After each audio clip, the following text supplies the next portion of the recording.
it was a tough time, but I'm grateful for the experience and all the kind of friends and the family I made, and everything I went through there as a club. I think it set me up to be successful as I am now. I think the first thing I'd say about the whole thing is it was a great experience to go through.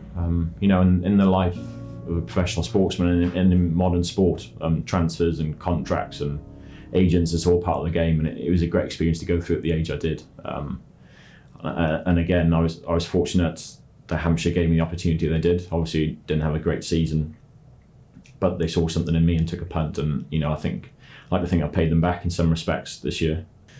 Again, I was quite flattered at times that people showed interest in me, and being awarded the opportunities that were on the table that time. I think it was quite nice to see, and quite pleasing for me to see everyone else kind of saw a bit of quality in me as well. Keen to prove people wrong and excited for a fresh start on the South Coast, Donald tried not to dwell too much on his failures and focused on a new chapter of his career. We as sportsmen are, very privileged to be in the position we are.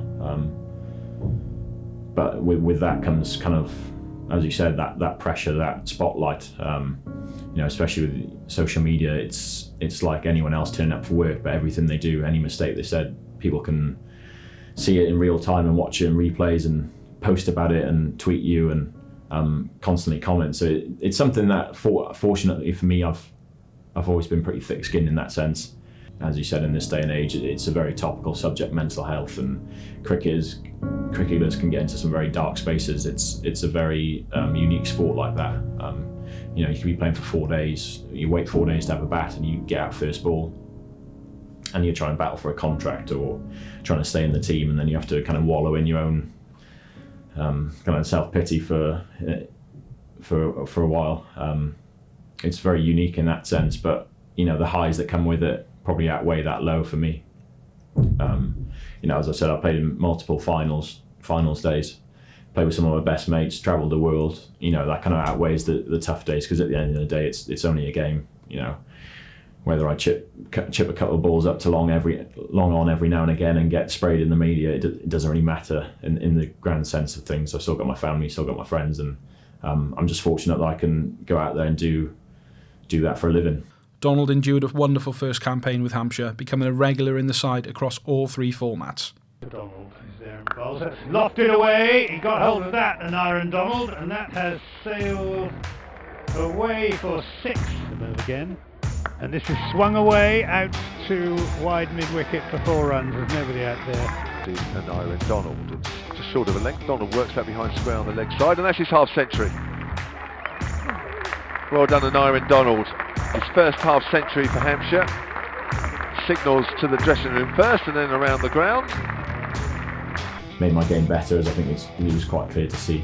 I went into a club that size in Division 1. You play against world-class bowling lineups, four international bowlers aside, and you're always fighting for your place, which is probably some of the stark differences between Div 1 and Div 2.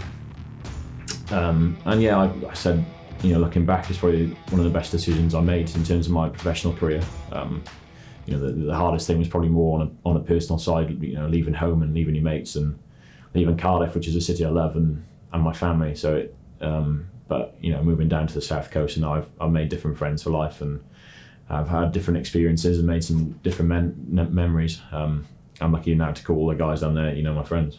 But I was fortunate, I was very consistent. I broke into the team through injury and World Cup year, so we had a lot of guys in and out of the squad. So I knew I was going to get an opportunity, probably not as soon as I did. And fortunately for me, I came out and took it with both hands. But if you speak to any sportsman, that's what they're trained to do.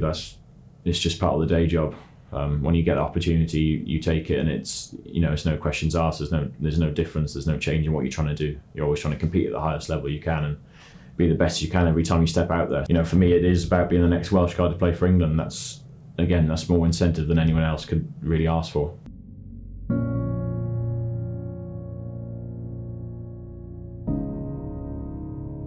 "2020 was set to be the season he pushed on, but a torn ACL has put a stopper in those dreams for now.